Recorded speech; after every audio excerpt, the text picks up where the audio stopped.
¿Por qué? Porque si aquí, como decíamos hace un rato, dos posibilidades. O la veta, o simple y sencillamente la sanción. Supongamos que la vete. Pero Bueno, entonces se está convocando un diálogo para justificar o sustentar algo que eso, él eso, decida. eso no va a tener ningún resultado, porque simple y sencillamente, para los efectos que estamos viendo de sus dos posibilidades, no tiene nada que ver, absolutamente nada que ver.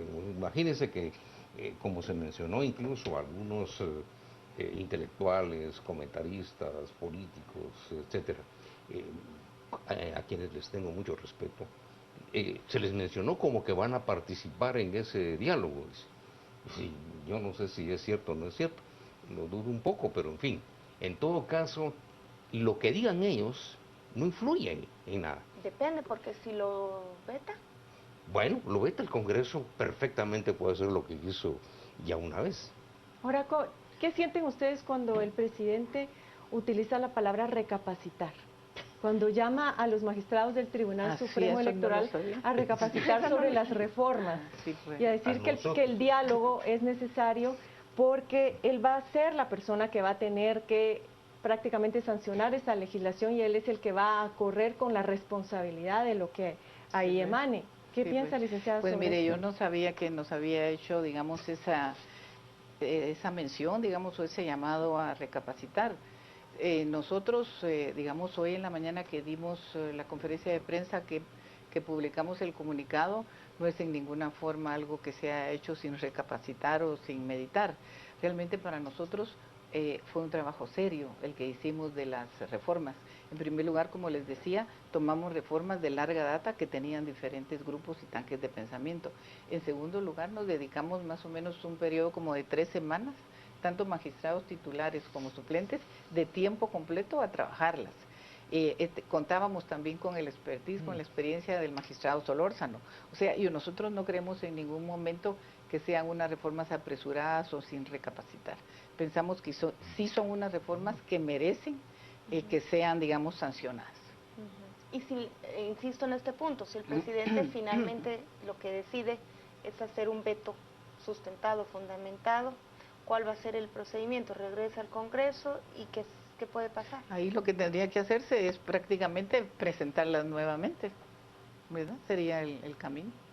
Pero, mire, yo veo como que hubo ya un cambio, dijéramos, en lo primero que dijo él. Porque si ustedes se dan cuenta, primero dijo que iba a llamar a un diálogo a los sectores así amplios. En un segundo momento está diciendo que va a consultar con determinados tanques de pensamiento y con algunos analistas. Ya es como otro nivel, digamos, de menos extenso, pudiéramos decir. Y que esta consulta ya de hecho se hizo. Pues sí, ya de hecho se hizo. Proceso. Yo creo que, por ejemplo, si llamara, digamos, así es a otros tanques de pensamiento, estarían pues de acuerdo con las reformas, porque no son unas reformas improvisadas, como yo les decía. Hay otra, digamos, pudiéramos decir, un buen contenido que tiene la reforma, y es que, por ejemplo, el financiamiento ya lo distribuye, ya pone porcentajes, digamos, para la central, digamos, del partido político, y también para que el financiamiento público. Sí, y también para que, digamos, se utilice un porcentaje específico para formación, que eso es algo que no se ha hecho, va a estar en ley. Hay un artículo que en primera instancia no pasó, que es un artículo que se denomina participación ciudadana.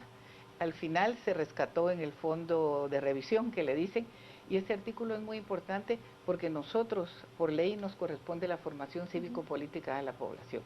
Esto nos lleva a un problema también de presupuesto. Nosotros eso sí no pasó, habíamos planteado un aumento presupuestario, no pasó, porque realmente imagínense ustedes qué gran responsabilidad tener a cargo toda la formación cívico-política de la población.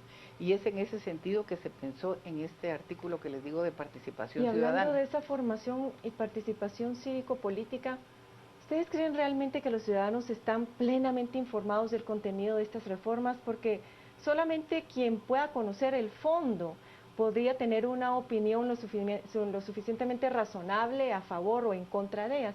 Pero sabemos que muy pocas personas posiblemente se tomen la molestia, además son temas complejos de entender, y pareciera que las reformas únicamente se circunscriben a los temas que planteó el presidente. esta mañana también. La fijación del número de diputados en 160, transfugismo, reelección, solamente por citar algunos. Sí. Sí, mire, yo pienso que nosotros Y pues que, dentro perdón de que la... me agregue ahí, Sí. licenciada, pero es bien fácil generar animadversión a reformas cuando se habla de que no se quieren más diputados y que no quieren diputados perpetuos. Sí, pues, sí, Sí, no, se eso simplifica de esa manera. Sí, hay temas, como le decíamos, que tenemos que reconocer, digamos, que no pasaron. Sin embargo, el número fijo de diputados sí quedó, que eso no estaba. ¿Se recuerdan que lo que está plasmado realmente es que va a ir aumentando conforme el censo? Pero ve que el mensaje cambió, porque en un principio, ante la debilidad y las críticas al Congreso de la República, se empezó a solicitar que se fijara el número en 160, pero se hablaba de fijación del número de diputados. En algún momento del proceso de aprobación de estas reformas, el discurso cambia y se plantea como aumento o incremento de diputados. En realidad sí, pero lógicamente la población lo percibe de manera distinta. Sí, Entonces, el número es 158 y se subió a 160. 2 y queda ahí. Y ahí queda fijo, o sea, esa parte, digamos, se invisibilizó. Tú tienes mucha razón, Carmen, cuando dices que la mayoría de la población quizás no está informada, pero nosotros desafortunadamente no contamos con los recursos como para hacer una difusión, en primer lugar, digamos, en la extensión necesaria, en segundo lugar, también adecuadamente para toda la población.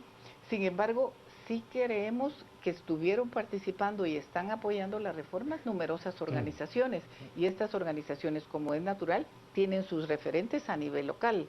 Entonces yo pienso que a nivel propiamente de población organizada, digamos, de organizaciones sociales, de derechos humanos, de mujeres, de pueblos indígenas, sí hay un conocimiento sobre la reforma. Lo que no hay es, digamos, a un nivel general. Y como tú dices, quizás también a veces falta de interés, ¿verdad? De no ponerse a leer un poco más. Yo quiero agregar algo nada más.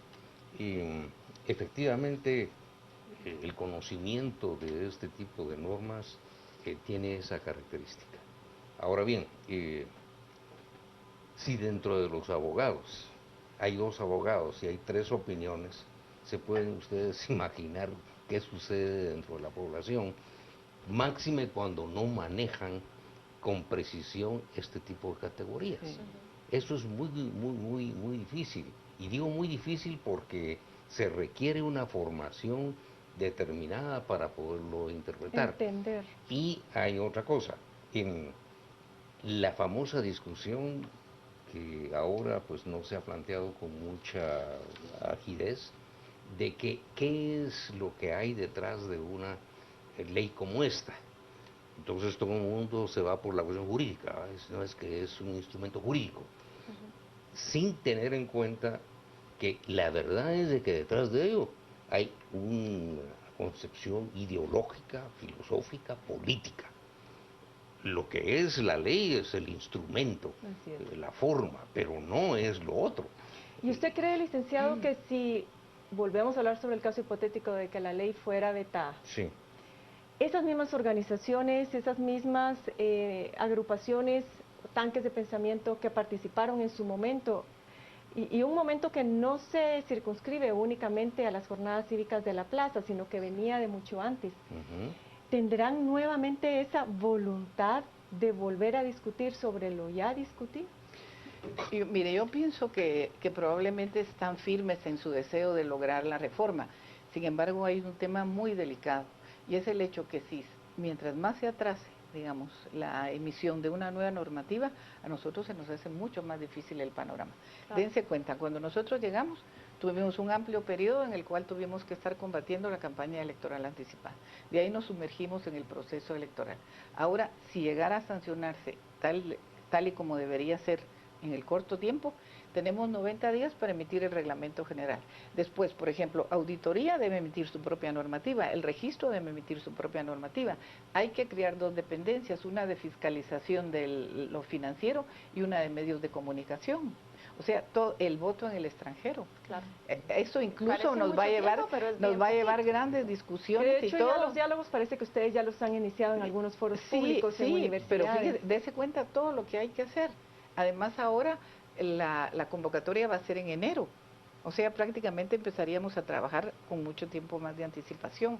Está todo digamos, el hecho de que tenemos, muchas veces se dice, bueno, tienen ya suficientes personas que están involucradas desde hace tiempo a través de los órganos electorales temporales, pero ahora tienen que imbuirse y aprender y capacitarse en la nueva normativa. Entonces, para nosotros realmente sería de veras muy de mucho daño, digamos, Y para así como el presidente tribunal. los instó a que recapaciten ustedes como magistrados, ¿qué le instarían al Ejecutivo? También a que recapacite. Que lo sancionen, que lo sancionen desde Sí, que Esa es mi opinión, que eso lo ya- sancione. sí, ya le dijimos pues en el comunicado y sería lo mismo, ¿verdad? Pedirle Pero en que la términos de sancione. viabilidad ya por los tiempos, ayer contábamos acá con dos analistas que nos 5 decían días. que ya en 5 días qué diálogo nacional puede haber. absurdo. Yo no sé y quiero preguntarles a ustedes si existe la posibilidad de prorrogar ese tiempo No. por parte de No, porque No, pero está en la Constitución. Constitución, es una norma constitucional. que ya dicta esos 15 días. Sí, Sí. exactamente. Le quedan Ahora, 2 si él no semanas dice más. nada, entonces sí se da por sancionada y se manda a publicar por parte del Congreso. Pero Muy bien, muchísimas gracias licenciada Mijangos y también al licenciado Linares por habernos acompañado y darnos a Gracias a conocer ustedes. su Gracias a opinión, ustedes. su posicionamiento sobre este tema. Y vamos ahora con nuestra compañera Rocío Lazo, quien está ya lista para dar lectura a sus opiniones en redes sociales. Gracias, Carmen. Buenas noches. Hablamos en este momento sobre este llamado que ha hecho el Tribunal Supremo Electoral al presidente de la República, Jimmy Morales, para aprobar las reformas a la ley electoral y de partidos políticos. Esperamos sus comentarios a través de nuestras redes sociales. Vamos a comenzar con Juan Carlos López. ¿Las reformas son como las solicitó el Tribunal Supremo Electoral? ¿Los magistrados conocen cómo quedaron aprobadas? Oscar Morales, sin esas reformas, las reformas no sirven, nunca tienen dinero, solo eso les interesa.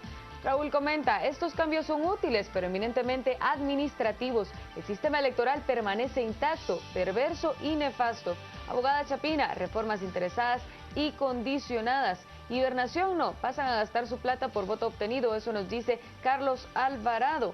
Soy Chapín sin justicia, eso es lo peligroso, la ley electoral y de partidos políticos está viciada. Y si no es la sociedad civil, entonces ¿qué? Que ellos pongan leyes a su sabor y antojo, eso nos dice Luigi T. Forever. Antonio Gómez, Jimmy Morales está haciendo ridículo al vetar la ley electoral y preocupante a la sociedad. Giovanni Duarte, si en 15 días no sanciona o veta, se da por sancionada. Le agradecemos por participar a través de nuestras redes sociales, ya lo sabe, en Facebook y en Twitter nos encuentra como Canal Antigua. Vamos a la pausa y ya volvemos con más.